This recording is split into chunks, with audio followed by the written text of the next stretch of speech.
Bohr model of atom lecture number 3 है अपना, ठीक है। लेक्चर नंबर 2 में हमने वेलोसिटी तक कवर किया था, जो जो इन्फॉर्मेशन बोहर ने दी थी, ठीक है जी। अच्छा, इसी की कंटिन्यूटी में इसी को कंटिन्यू करते हुए लिखेगा। इसके बाद मैं जो पॉइंट लिख रहा हूँ that is the energy of transition, the energy of, this is very important, this is very important, ठीक है ना। इस पे बेस सवाल है इस बार नीट में, एनर्जी ऑफ ट्रांजिशन।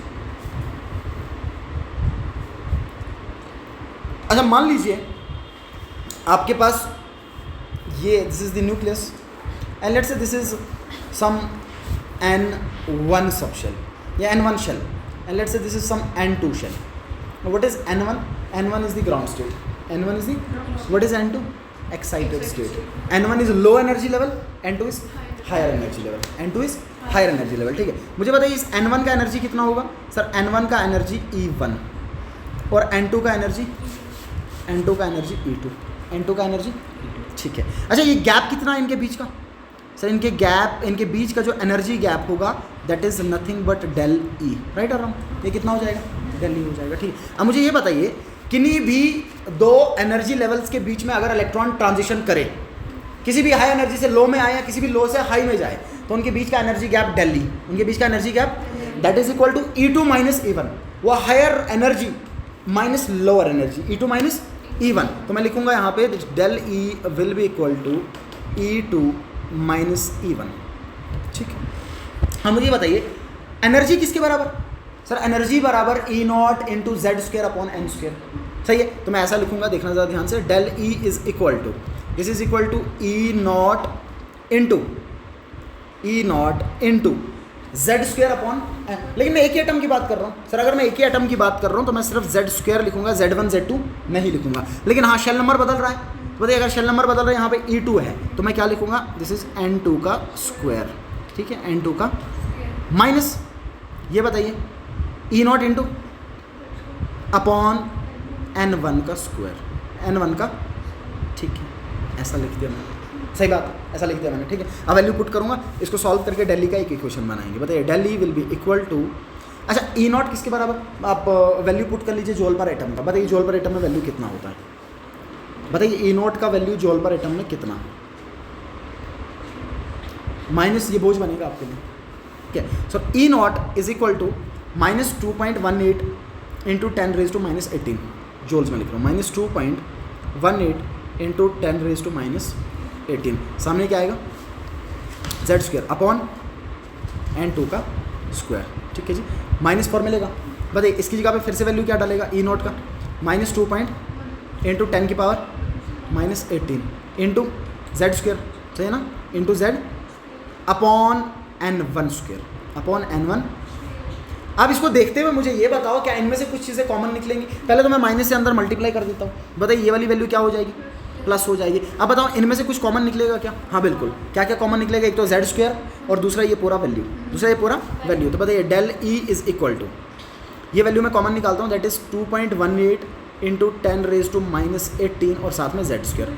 अब मुझे बताओ ये जो वैल्यू मैंने कॉमन निकाला इसके साथ मैंने माइनस नहीं लिखा, तो इसका मतलब ये होगा कि मैंने प्लस वाला वैल्यू पहले लिखा है। बताओ प्लस वाला वैल्यू कौन सा था? ये वाला। क्यों? क्योंकि माइनस और माइनस क्या हो जाता? प्लस हो जाता। अगर ये वाला वैल्यू मैंने पहले लिखा है तो इसके साथ वाली जो चीज़ें हैं वो पहले आएंगी। तो मतलब पहले क्या आएगा? पहले आएगा 1 upon N1 square minus 1 upon N2 का स्क्वायर। मल्टीप्लाई करके देखो, बताओ इसको मैं मल्टीप्लाई करूँ, ये क्या बनेगा? ये बनेगा 2.18 इंटू 10 की power minus 18 Z square upon N1 square. बताओ ये प्लस में वैल्यू ये वाला है, माइनस माइनस प्लस, और इसको मल्टीप्लाई करूँगा तो माइनस साइन साथ में रहेगा, तो माइनस वाला ये वाला है, ठीक है। अच्छा, अगर मैं ऐसा करता कि बाहर में माइनस लिखता, बताइए अंदर क्या लिखता फिर मैं? सर फिर लिखता मैं 1 upon N2 square minus 1 upon N1 square. दोनों तरीके सेम है, ठीक है। This is the formula to calculate energy of transition, this is the formula to calculate energy of जब कभी भी इलेक्ट्रॉन किसी एनर्जी लेवल से, किसी N1 एनर्जी लेवल से N2 में जाए या किसी N2 से N1 में आए, इमिशन करे, किसी N2 से N1 में आए, तो उस टाइम पे एनर्जी निकालने का फॉर्मूला क्या रहेगा? That is equal to 2.18 into 10 raise to minus 18 Z square into 1 upon N1 square minus 1 upon N2 square, 1 upon N1 square minus 1 upon ये फॉर्मूला रहेगा। This is very important, very very important formula, ठीक है।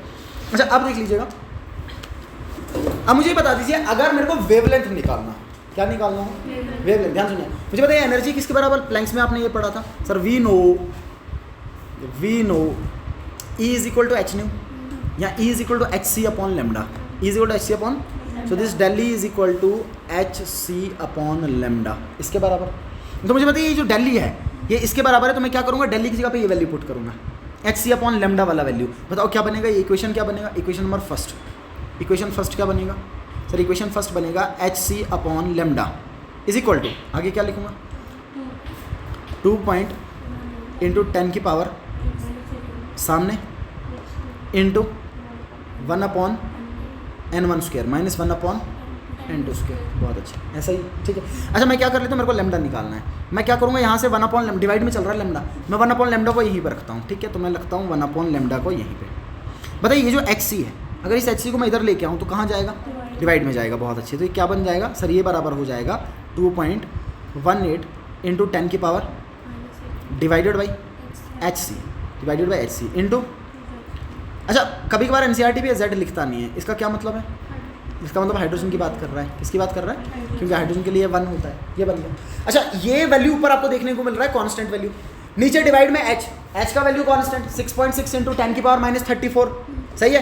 अच्छा सी का value भी constant, speed of light 3 into 10⁸ sir, इसका मतलब ये होगा कि इन तीनों कांस्टेंट्स को मल्टीप्लाई डिवाइड करने पे, इन तीनों कांस्टेंट्स को मल्टीप्लाई डिवाइड करने पे किसका वैल्यू पुट किया मैंने, ये एच का वैल्यू पुट करूंगा, सी का वैल्यू पुट करूंगा, इस सब को सॉल्व करूंगा, और इस सब को सॉल्व करने के बाद आपके पास एक वैल्यू आएगा, और वो वैल्यू मैं लिख दे रहा हूँ।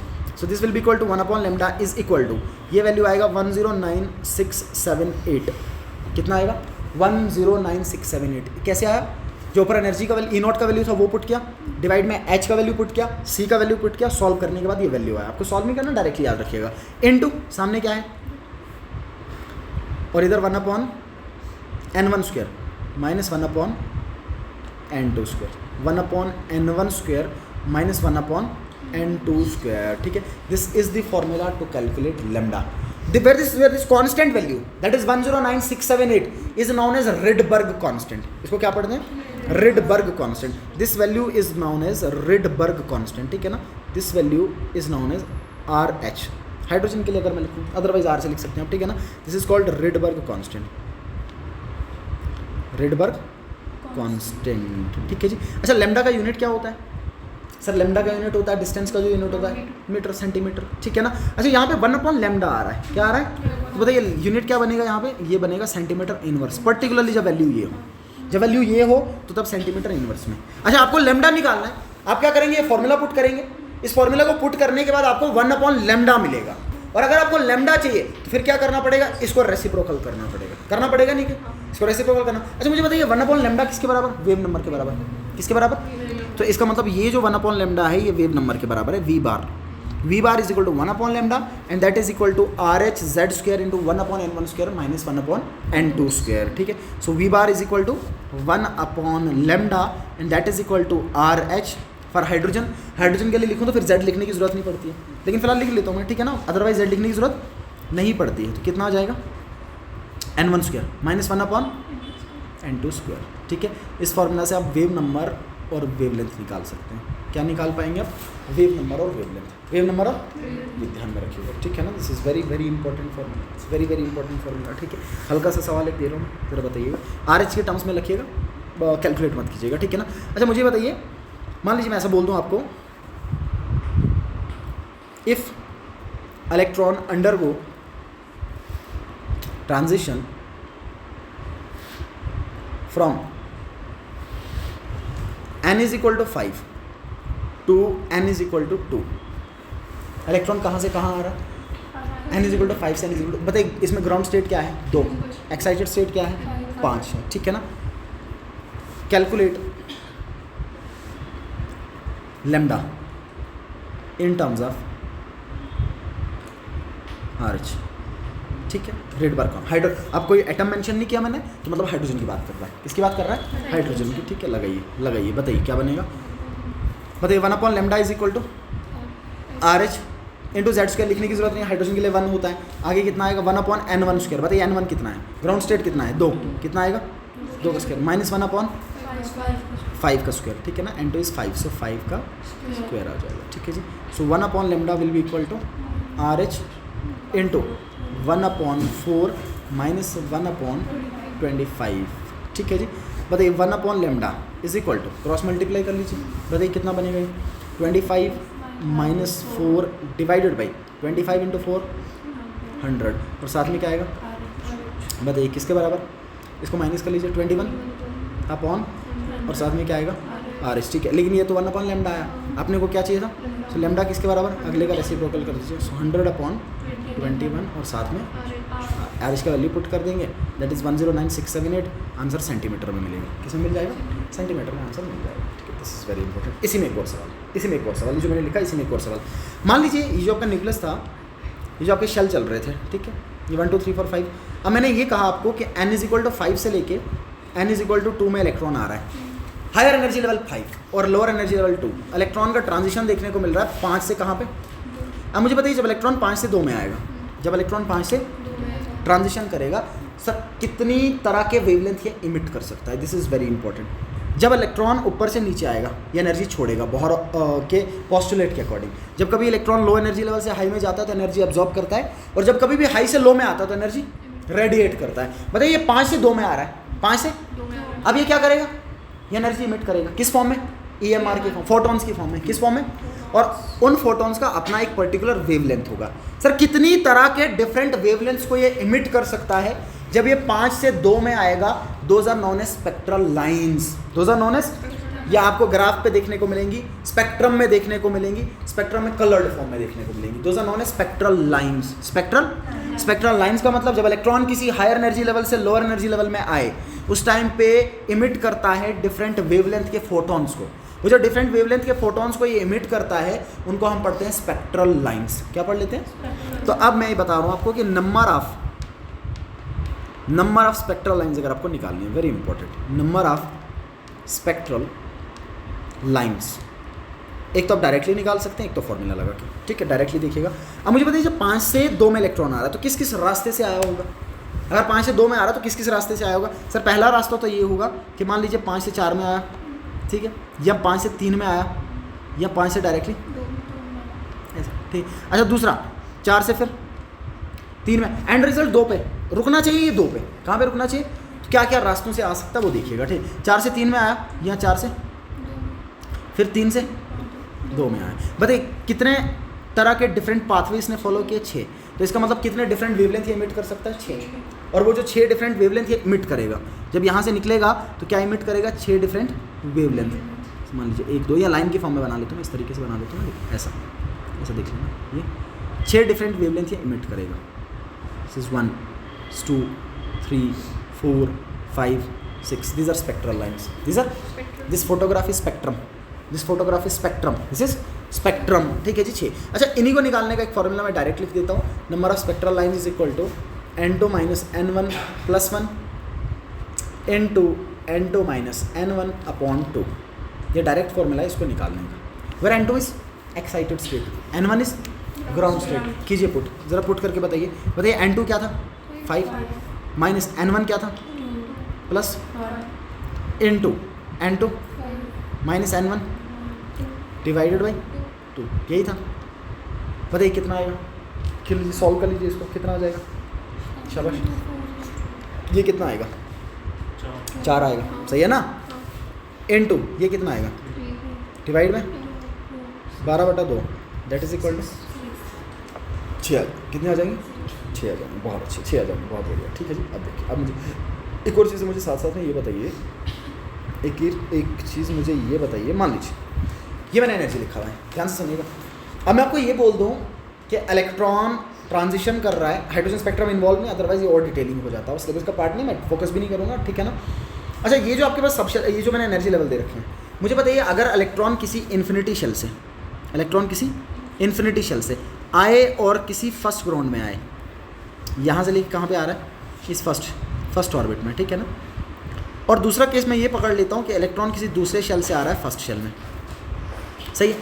मुझे बताइए इन दोनों ट्रांजिशंस में एनर्जी रेडिएट होगा, एनर्जी इमिट होगा, बताइए इन दोनों ट्रांजिशंस के केसेस में सबसे ज़्यादा वेवलेंथ कहाँ पे होगा, जब ये इन्फिनिटी से 1 में आएगा या जब ये 2 से 1 में आएगा, ज़रा बताइए वेवलेंथ जो अभी आपने पढ़ा, वेवलेंथ और एनर्जी के बीच में इन्वर्स रिलेशन मैंने अभी लिखा था, del is equal to hc upon lambda, जितना ज़्यादा एनर्जी गैप उतना कम वेवलेंथ, और जितना कम एनर्जी गैप उतना ज़्यादा।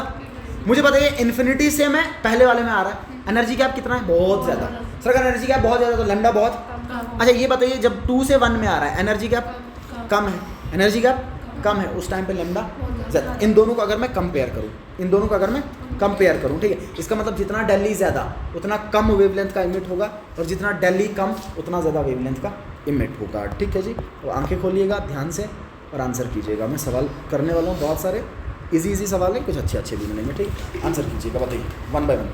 पहला, the energy of electron becomes 0 at, बहुत अच्छी, किस पे? इन्फिनिटी पे। तो बहुत बढ़िया, तो option C is the correct option. Good, ठीक है। Next,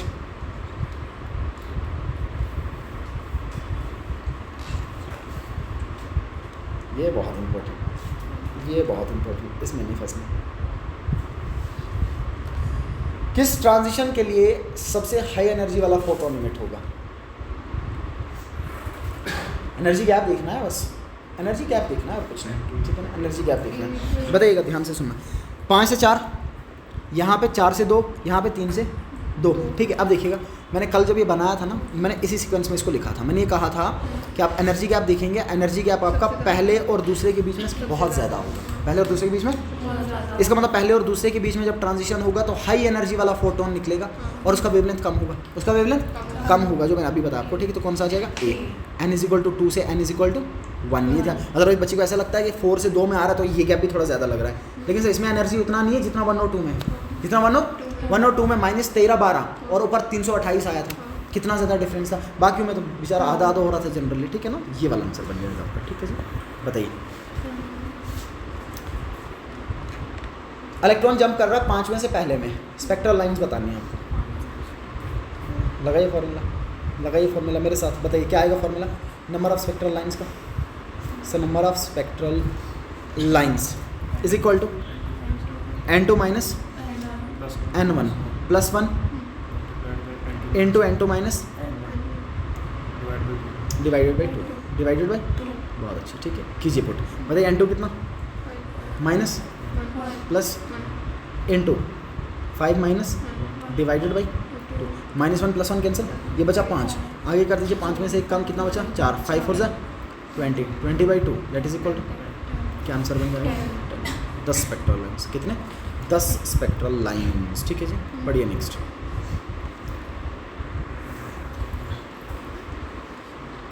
the ratio of radii for first and second orbit of hydrogen atom. Hydrogen atom के पहले और दूसरे ऑर्बिट के रेडियस का रेशियो, z कांस्टेंट है। बताइए r से कैसे वैरी करता है? ये मैंने कल ही लिखा है, r0, फॉर्मूला लिख रहा हूँ मैं, दोबारा भूल जाता तुम लोग, ठीक है ना। Rn = r0 × n²/z, यही है। z कांस्टेंट तो कैसे वैरी करेगा? n² के डायरेक्टली।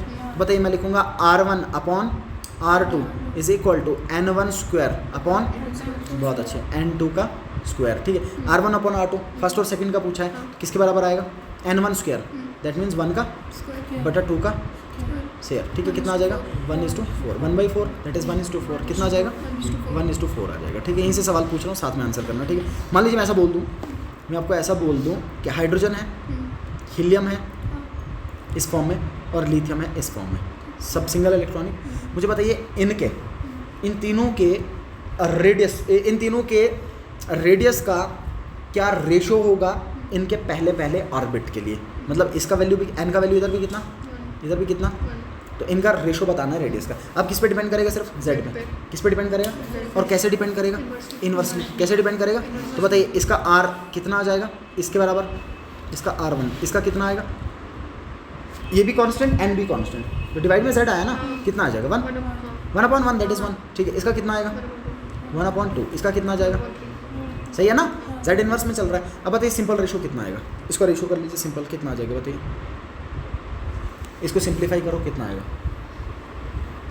शाबाश, बताओ क्या रेशो आएगा? ये सिंपल थोड़ी ना है। सिंपल रेशो समझते हो आप? सिंपल फ्रैक्शन में नहीं होना चाहिए। लाभ कांस्टेंट प्रोपोर्शन में पढ़ा, मल्टीपल प्रोपोर्शन में पढ़ा, रेसिप्रोकल में पढ़ा, फ्रैक्शन में नहीं होना चाहिए, ठीक है। फ्रैक्शन में आ रहा है, इसको सिंपल कैसे करेंगे? सर किसी ऐसे नंबर से मल्टीप्लाई करके जिस नंबर से ये सब डिवाइड हो जाए, सही है ना। तो बताइए ऐसा कौन सा नंबर है? 6 से नीचे तो हो ही नहीं सकता। 4 लगाऊंगा 2 डिवाइड होगा, 3 नहीं होगा।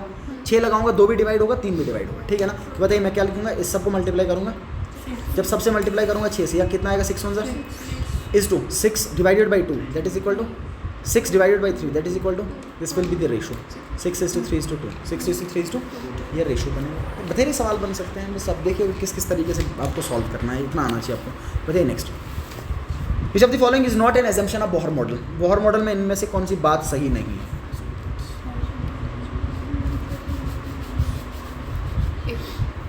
Electron revolve in fixed circular orbits, ठीक है, शाबाश। कोई और बात? ये तो है सही, उन्हीं को तो स्टेशनरी ऑर्बिट्स बोलते हैं। शाबाश, दोबारा सोचें।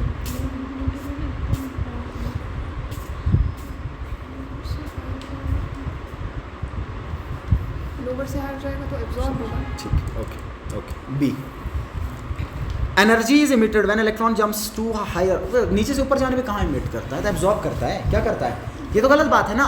फिक्स्ड ऑर्बिट होते हैं, बिल्कुल सही बात है, ठीक है ना। उसके बाद certain orbits are allowed only, permitted लिखा भी था, परमिटेड एनर्जी लेवल्स, और एंगुलर मोमेंटम क्वांटाइज्ड होता है, ये भी आपको पता है। Integral multiple of h/2π। तो कौन सा ऑप्शन सही है? सेकंड। ये बोहर ने नहीं कहा था, ठीक है। बताइए, ये बहुत ईजी, h/2π सही है ना। mvr is equal to nh/2π, so mvr is equal to nh/2π। तो कौन सा ऑप्शन सही है? A option. इससे हल्का क्या हो सकता है?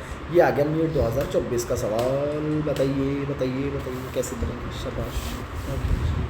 कल ही सिखाया मैंने, सेम सिखाया मैंने कल, यही एक्स लिया था, ठीक है ना। ये माइनस में ले रखा है। बताइए, एनर्जी इलेक्ट्रॉन का ग्राउंड स्टेट में, ग्राउंड स्टेट का मतलब n इज इक्वल टू 1 के लिए, हीलियम के लिए कितना है? -x।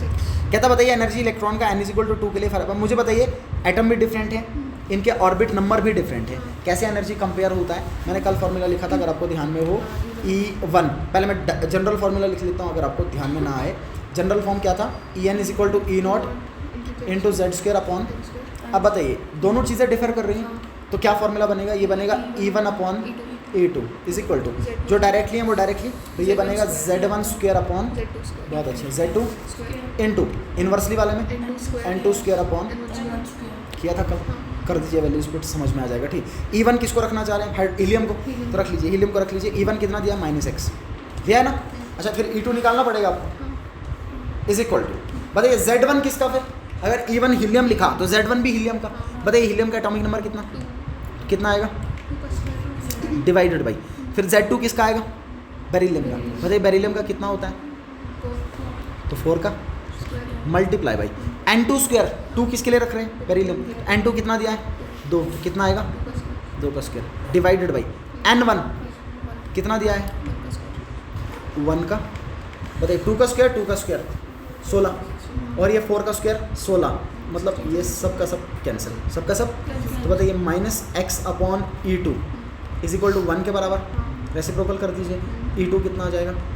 E2 कितना आ जाएगा? E2 upon -x is equal to 1, इधर मल्टीप्लाई कर दूंगा ना, so E2 is equal to -x, E2 is equal to, sir इतना ही एनर्जी आएगा। सेम आंसर बनेगा, -x पहला ऑप्शन। बताइए, हल्का सा सेम ऑप्शन, इसको रेसिप्रोकल कर दिया, -x डिवाइड में आया, आगे मल्टीप्लाई कर दिया, -x के बराबर, सेम आंसर बन जाएगा, ठीक है। बहुत ही बढ़िया, बहुत ही बढ़िया। बताइए नीट 2025 का, इस साल का, नीट 2025, ठीक है। पढ़िए आप सवाल, आप खुद बताइए, फिर देखते हैं। मैं बता दूंगा, वो तो मैं ही बता रहा हूँ ना, आप खुद पढ़िए और देखिए क्या आंसर लग रहा है आपका।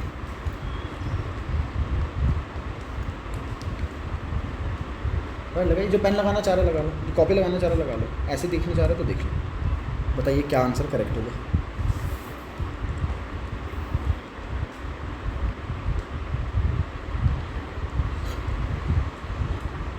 बस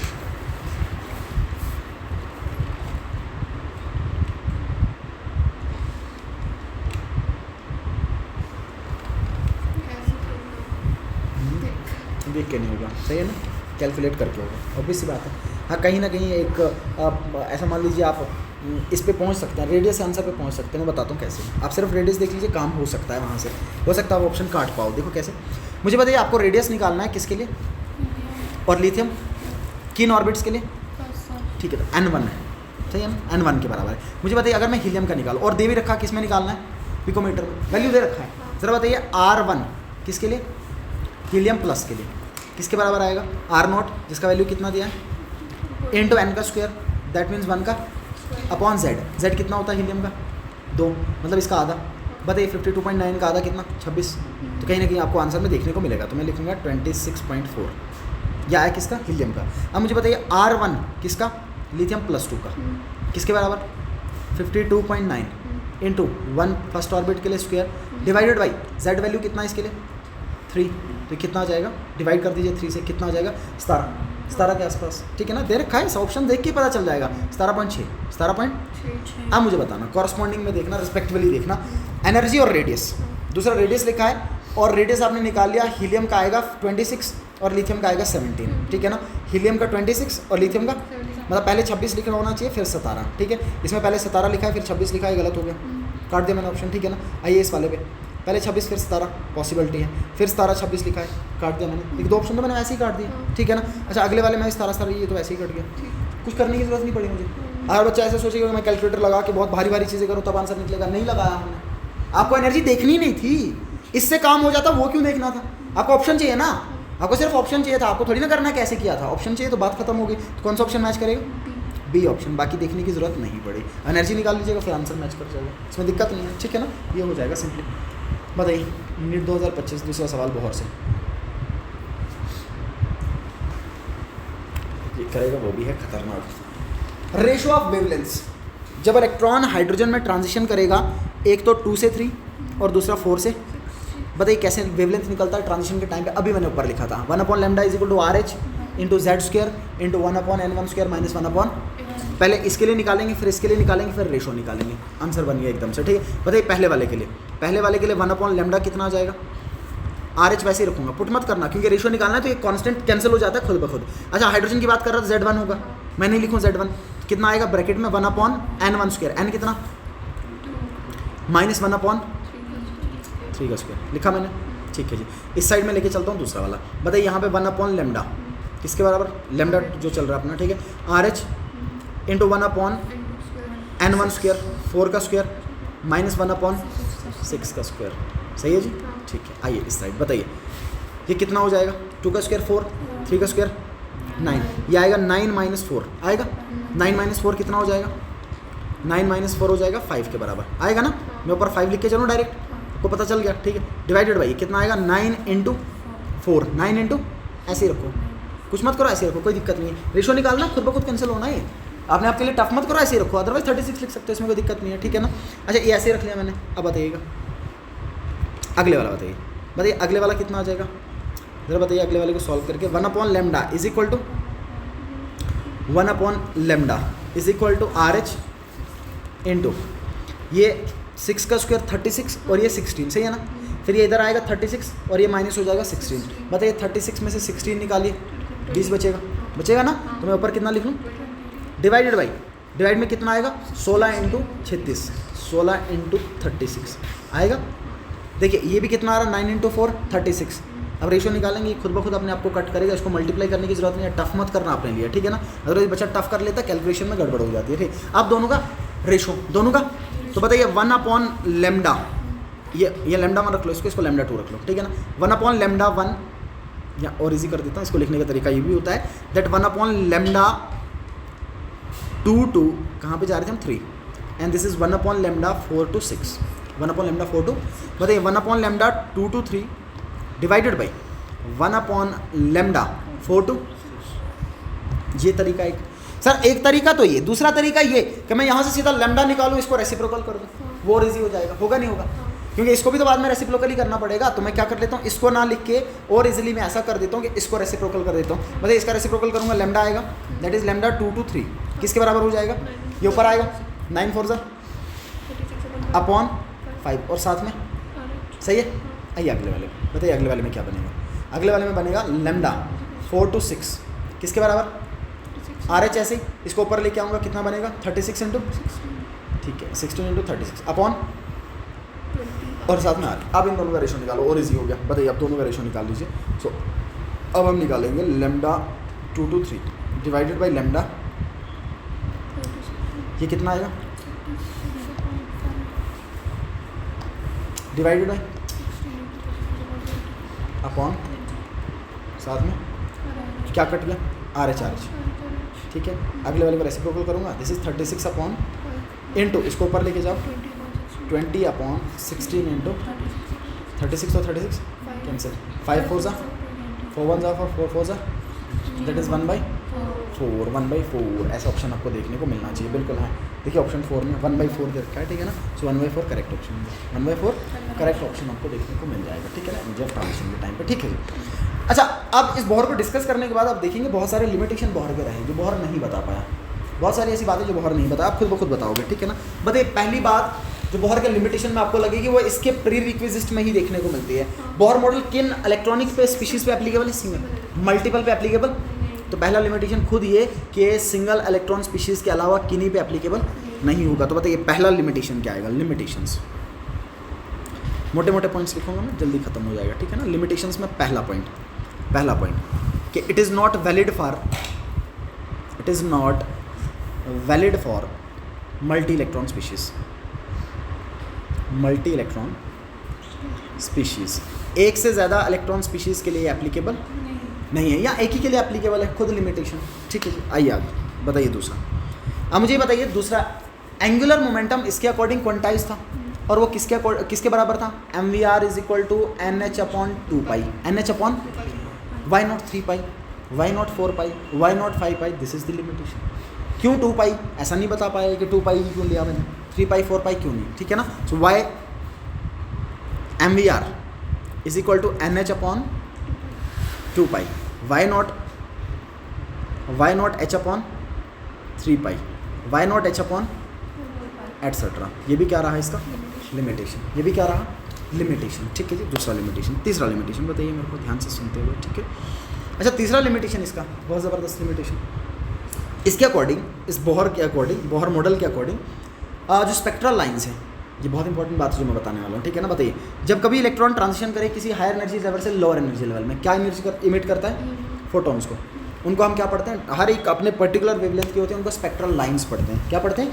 अच्छा, मैंने अभी आपको कहा था, एक मैंने ऊपर आइडिया आपको दिया कि मान लीजिए n इज इक्वल टू 2 है और n इज इक्वल टू 5 है। जब मैंने यहाँ से यहाँ इलेक्ट्रॉन ट्रांजिशन करवाया था तो आपने देखा था 6 लाइन्स इमिट हुए थे। कितने? 6 स्पेक्ट्रल लाइन्स, 1 2 3 4 5 और 6। These are known as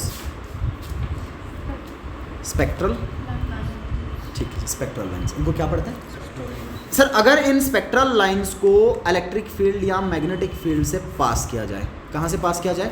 electric field या मैग्नेटिक फील्ड से। वेरी वेरी इंपॉर्टेंट, ठीक है। अगर इन स्पेक्ट्रल लाइंस को मैं इलेक्ट्रिक फील्ड या मैग्नेटिक फील्ड से पास करूँ तो आप ये देखोगे कि स्पेक्ट्रल लाइंस फर्दर टूटते हैं। स्पेक्ट्रल लाइंस क्या करेंगे?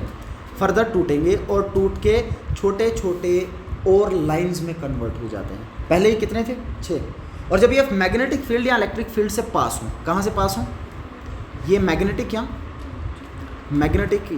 इलेक्ट्रिक फील्ड से पास हो, मैग्नेटिक या इलेक्ट्रिक फील्ड से पास हो, ये ब्रेक करते हैं, स्प्लिट करते हैं, डबलेट में, ट्रिपलेट में, मल्टीप्लेट में, और ये 6 लाइनें टूट के और ज़्यादा लाइंस में कन्वर्ट हो जाते हैं।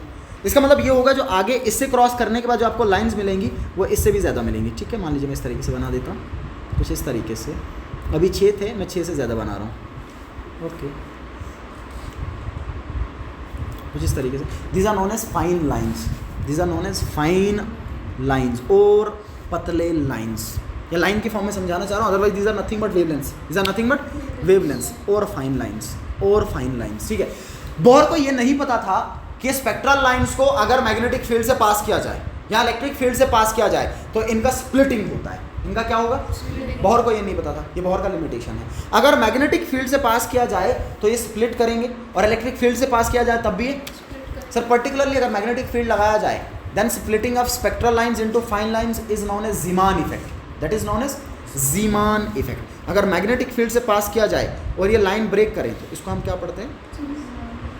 ज़ीमान इफेक्ट। और अगर इलेक्ट्रिक फील्ड में यही काम हो तो इसको हम पढ़ते हैं स्टार्क इफेक्ट। मिचेल स्टार्क याद रखना, ठीक है ना। इसको हम क्या पढ़ते हैं? Stark effect. Stark, what is Stark effect? Splitting of spectral lines into fine lines, into fine line, और ज़्यादा लाइंस में टूटना in presence of what is Zeeman effect? Splitting of spectral lines into in presence of magnetic field that is known as Zeeman effect. ये दोनों इसके limitations, ये दोनों इसके मैं लिख ले रहा हूँ, यहीं से देख लीजिएगा। जीमान इफेक्ट और स्टार्क इफेक्ट दोनों के दोनों बोहर के लिमिटेशंस। कुल मिला के स्प्लिटिंग ऑफ स्पेक्ट्रल लाइंस के बारे में इसको आइडिया नहीं था, इसका कोई भी आइडिया इस बोहर को नहीं था। ठीक है जी। नंबर 4 बात, मुझे बताइए इसने कौन सा स्पेक्ट्रा स्टडी किया? सिर्फ हाइड्रोजन के अलावा किसी का स्पेक्ट्रा स्टडी? ये खुद में लिमिटेशन, ये खुद में limitation, only hydrogen spectrum study किया, इसके अलावा कोई और स्पेक्ट्रा स्टडी? अच्छा, अगर इसके अलावा कोई और स्पेक्ट्रा स्टडी नहीं किया था, एक ज़बरदस्त बात ये सर, इसने सिर्फ एटम का स्पेक्ट्रा स्टडी किया था। किसका? और वो भी किस एटम का? हाइड्रोजन का, और वो भी आपका line spectra, line emission spectra, line emission spectra, याद रखना, लाइन इमिशन। इसने जो स्पेक्ट्रा स्टडी किया था ना, उसमें इसने ये कंसिडर किया था कि इलेक्ट्रॉन किसी भी हायर एनर्जी लेवल से लोअर में आ रहा है, तभी इमिशन होगा, तभी क्या होगा, और उस इमिशन के होने के बाद आपको क्या मिलेंगे? Spectral lines. क्या मिलेंगे? तो इसने जो स्पेक्ट्रा स्टडी किया उसको पढ़ते हैं लाइन इमिशन स्पेक्ट्रा। उसको क्या पढ़ते हैं? Line emission spectra. एब्जॉर्प्शन नहीं, एब्जॉर्प्शन नहीं, इमिशन। इसने इलेक्ट्रॉन को ऊपर से नीचे लाया था, नीचे ऊपर की बात नहीं की थी इसने, ठीक है ना। और इसने ये स्पेक्ट्रा सिर्फ स्टडी किया, ये खुद में लिमिटेशन है। अच्छा, इसने मॉलिक्यूल का स्टडी नहीं किया सर, अदरवाइज मॉलिक्यूल का भी स्पेक्ट्रा होता है, तो क्या स्टडी नहीं किया? मॉलिक्यूलर स्पेक्ट्रा, मॉलिक्यूलर, ये लिमिटेशन, मॉलिक्यूलर स्पेक्ट्रा स्टडी नहीं किया, ये खुद में इसका लिमिटेशन। मॉलिक्यूलर स्पेक्ट्रा स्टडी, मोटा मोटा पॉइंट लिख रहा हूँ मैंने, आगे नहीं लिखा, अंडरस्टूड है ना ये। इसने स्टडी नहीं किया, इसका लिमिटेशन आएगा, ठीक है। Number 6 point. अच्छा, इसको ये नहीं पता था कि कोवेलेंट बॉन्ड कैसे बनता है, इसको ये नहीं पता था कि कोवेलेंट बॉन्ड, इसको ये नहीं पता था कि एटम जुड़ते भी हैं, कोवेलेंट बॉन्ड बनते भी हैं, मॉलिक्यूल बनते भी हैं, इसका आइडिया नहीं था, ठीक है। सो नो आइडिया अबाउट या regarding covalent bond formation, covalent bond formation, atoms का जुड़ना और मॉलिक्यूल्स का बनना और कोवेलेंट बॉन्ड का बनना, इसके बारे में इसको आइडिया, इसके बारे में कोई भी आइडिया इसको नहीं था, ठीक है। अच्छा, एक और भारी लिमिटेशन इसका, सर इसने जो भी इलेक्ट्रॉन को कंसिडर किया वो पार्टिकल की तरह माना, इसने वेव ध्यान में नहीं रखा, इसको पता ही नहीं था। क्लासिकल कॉन्सेप्ट है ये, इसको वेव के बारे में पता, हालांकि इलेक्ट्रॉन पार्टिकल की तरह भी बिहेव करता, तो पार्टिकल का या इलेक्ट्रॉन का पार्टिकल और वेव डुअलिटी के बारे में इसको आइडिया नहीं था। सिर्फ पार्टिकल नेचर पता था, इलेक्ट्रॉन का वेव नेचर पता नहीं था। सो पार्टिकल वेव डुअलिटी की बात इसने नहीं की, ठीक है ना। No idea about wave nature of electron, wave nature of electron के बारे में आइडिया नहीं, वेव नेचर ऑफ इलेक्ट्रॉन के बारे में आइडिया। अच्छा, मुझे बताइए इसके अकॉर्डिंग जो ऑर्बिटल है वो कैसे हैं? Spherical, circular, spherical, circular. लेकिन मैं आपको पहले भी कहा, मैंने रदरफोर्ड में ही पढ़ा था ये, कि सोमरफेल्ड एक बंदा था, उसने ये कहा था कि इलिप्टिकल भी पॉसिबल होते हैं। कैसे पॉसिबल होते हैं? तो वो भी काइंड ऑफ लिमिटेशन में आ जाएगा, ठीक है ना। ऐसा ज़रूरी नहीं है रटना इनको कि मान लीजिए आपको 7, 8, 9, 10 याद रखने, मोटे मोटे आपको पता है। हाइड्रोजन स्पेक्ट्रम स्टडी किया और कोई नहीं किया, लिमिटेशन। एंगुलर मोमेंटम h/2π के बराबर 3π 4π क्यों नहीं, लिमिटेशन, ठीक है। मॉलिक्यूल्स के बारे में आइडिया, उनके स्पेक्ट्रा के बारे में आइडिया नहीं था, लिमिटेशन आ गया। सिंगल इलेक्ट्रॉन स्पीशीज़ पे एप्लीकेबल है, लिमिटेशन आ गया। मल्टीपल एप्लीकेबल नहीं होगा, ठीक है। उसके बाद वेव नेचर ऑफ इलेक्ट्रॉन के बारे में आइडिया नहीं, this is very important. Wave nature of electron के बारे में आइडिया, ये भी क्या आ जाएगा इसका? लिमिटेशन। ये भी क्या आ जाएगा? लिमिटेशन, ठीक है ना। तो ये आ जाएगा आपका बोहर मॉडल, ठीक है। 3 लेक्चर में हमने इसको कवर कर लिया।